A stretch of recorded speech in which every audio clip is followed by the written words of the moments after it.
Yeah.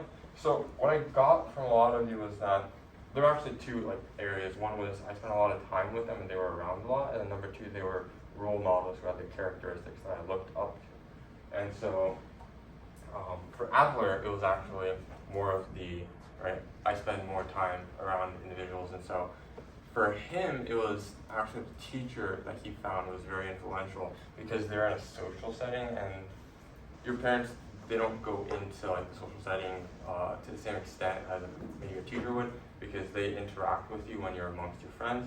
Alan Watts, the philosopher, he said that you're not really raised by your parents so much as you are raised by those you go to school with, because they influence your decisions a lot more. But it differs for everyone, right?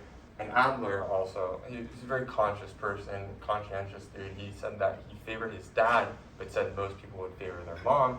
And that was just because he thought that most individuals would be around their mom more during this time. It was more common for a wife to stay at home relative to like now.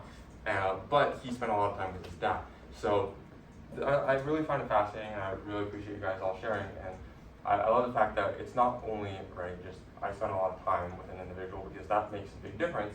And that was what some of our answers were centered around, is how much time I spent. But there were also answers that said, I look up to this person, they have characteristics of the person I would want to be. So role model aspect could be a difference.